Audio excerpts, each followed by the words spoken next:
Bem-vindo ao Imagine Geek. Hoje narraremos os acontecimentos de Solo Leveling Ragnarok, capítulo 39. Curta, comente e compartilhe com seus amigos o vídeo. Obrigado.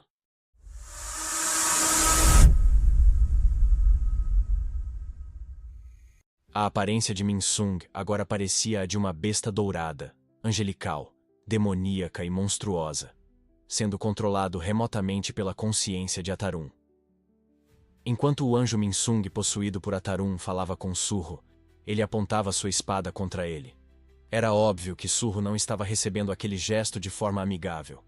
Ele também conseguia sentir que a pessoa diante dele já não era mais Minsung. Com base no que Minsung dizia, Surro percebeu que quem estava à sua frente era, na verdade, o apóstolo de Itarun. Então, perguntou se ele era realmente o apóstolo enviado por seu deus de outro mundo. Itarun sorriu com as palavras de Surro e o elogiou por seu conhecimento sobre a existência dos Itarun. Em seguida, apontou novamente sua espada para Surro e confirmou que ele estava certo. De fato, havia vindo à Terra com a intenção de possuí-la.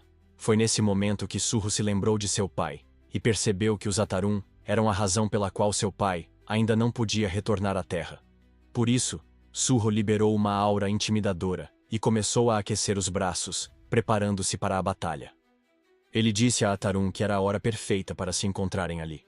Mas, antes que os dois pudessem lutar, Lin Teu chegou e os interrompeu com um grito poderoso.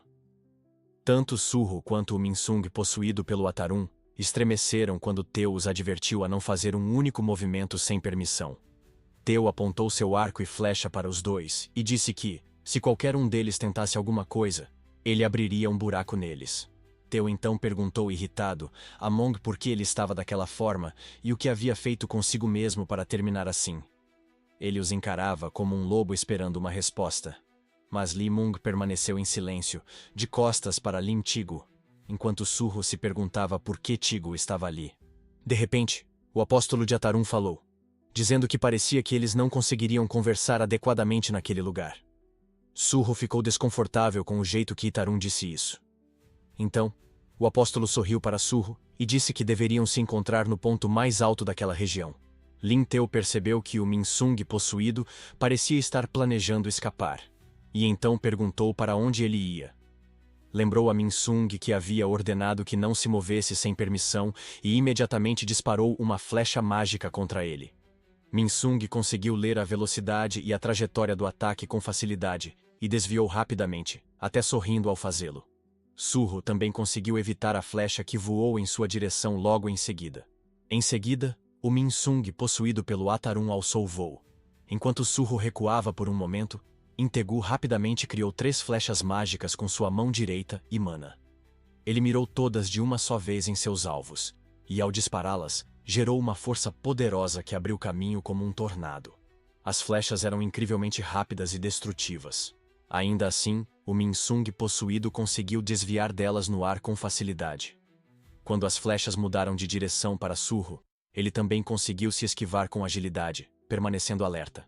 Surro se perguntou se Teu também planejava capturar Minsung, assim como ele. Beiru então perguntou a Surro se ele pretendia contra-atacar. Surro respondeu que, pela reação de Teu, parecia que ele não tinha ligação com o apóstolo de Atarun. Mas sua preocupação imediata era que Teu claramente ainda não havia mostrado todo o seu poder. Teu, levemente irritado, mas impressionado por ambos terem desviado de suas flechas, os elogiou. Em seguida, declarou que sua prioridade era subjugar Minsung e que não tinha nenhuma preocupação com o outro alvo que era Surro. Então começou a concentrar energia em uma grande flecha, que emitia uma poderosa e eletrizante aura branca, pronta para ser disparada contra o Minsung possuído. A expressão de Teu escureceu ao preparar o disparo, porque na verdade, ele nunca quis machucar Minsung. Mas também percebeu que havia sido ganancioso em seu desejo de capturar e trazer Minsung de volta em segurança. Enquanto voava, o Minsung possuído pelo Atarun começou a ficar nervoso diante do imenso poder mágico que sentia da flecha. Seu corpo lhe dizia que seria extremamente perigoso ser atingido por ela. Antes que Teu pudesse atirar, ele foi distraído por uma fraca magia das sombras que surgiu diante dele. Quando percebeu, ela já estava se dissipando. Ele rapidamente retomou o foco e mirou novamente. Mas agora seu alvo havia mudado. Um goblin sombrio parado na vegetação da floresta. O goblin coçava a cabeça, parecendo prestes a chorar, sem entender por que estava ali ou por que Theo o mirava. Theo se perguntou o que um goblin estava fazendo ali. Então praguejou, ao perceber que havia se distraído por tempo demais. Quando olhou novamente, o goblin sombrio havia sumido. E mais importante, Minsung também. Eles aparentemente haviam escapado junto com Surro. Restaram apenas árvores destruídas no local. Theo sentiu-se desapontado consigo mesmo, mas ainda mais com Minsung, pois não conseguia compreender o que ele estava pensando nem como havia acabado em tal situação desastrosa. Enquanto isso, na sede da Associação dos Caçadores, o presidente Wu Jin-cheol recebia uma ligação. Assim que tocou, ele atendeu rapidamente, como se já estivesse esperando por notícias. Do outro lado da linha, ficou sabendo que Li Minsung havia escapado. O próprio Lin Theo relatava isso por telefone, mencionando que Cho Jong-in e Mi-ho também estavam na floresta. Theo pediu desculpas antes de explicar a Wu Jin-cheol que Minsung parecia anormal, talvez por influência de drogas. Além disso, relatou a presença de outro caçador não identificado, que usava uma máscara preta. Cho Jong-in ficou surpreso ao ouvir isso. Chocado, perguntou a Theo se o mascarado era um lutador de combate corpo a corpo. Theo, confuso mas confirmando, perguntou como Choi sabia disso. Wu Jin-cheol, ainda ouvindo a ligação, escutou Cho Jong-in explicar que havia visto um caçador mascarado de preto durante o incidente da fenda no aeroporto. Segundo ele, esse caçador havia conseguido sozinho deter todas as bestas mágicas que saíram do portal. Wu Jin-cheol ficou profundamente abalado com o que ouviu. A princípio, pensou que Choi estivesse se referindo a Sung Jin-woo.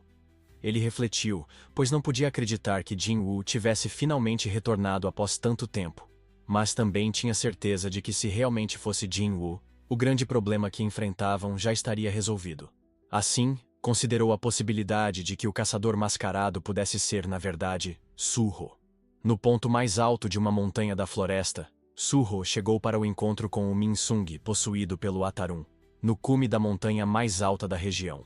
O inimigo ainda apontava sua espada contra ele. Embora Surro tivesse ajudado Minsung a escapar de Lin Tigu, este não esperava aquilo, e perguntou por que ele havia feito isso.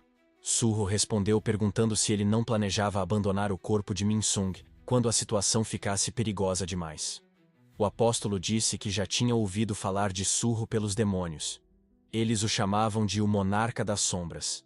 Então perguntou qual era sua relação com o Monarca das Sombras.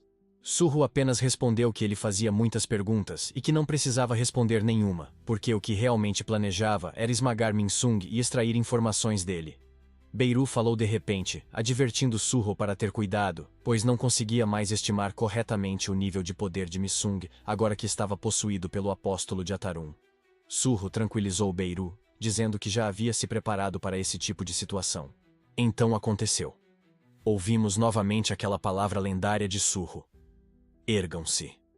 Era a primeira vez que ele a usava depois de lutar apenas com sua própria força por um tempo. In sorriu ao ver Surro invocar suas sombras. Pelo que observava, tornou-se ainda mais certo da identidade de Surro.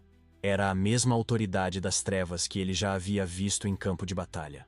Com um número limitado de sombras que podia invocar ao mesmo tempo, Surro escolheu apenas os monstros mais fortes que havia derrotado em diversas masmorras. Entre eles, o governante do enxame, Blue Casaca Venom Fang. Em seguida, a centopeia gigante do deserto com presas venenosas. Depois, um troll de alto nível. E por fim, sua sombra de elite mais poderosa, Chica, o guardião da tumba. Surro ainda usava a chave das sombras para acessar os corpos desses monstros, que havia guardado justamente para esse dia. Também equipou suas manoplas favoritas e invocou Ezel e Grey para utilizarem suas habilidades de vínculo. Surro declarou que agora estava lutando com toda a sua força. O sorriso provocador no rosto do Minsung possuído mostrava sua excitação. Ele permanecia impassível, pronto e animado para enfrentar o poder total de Surro.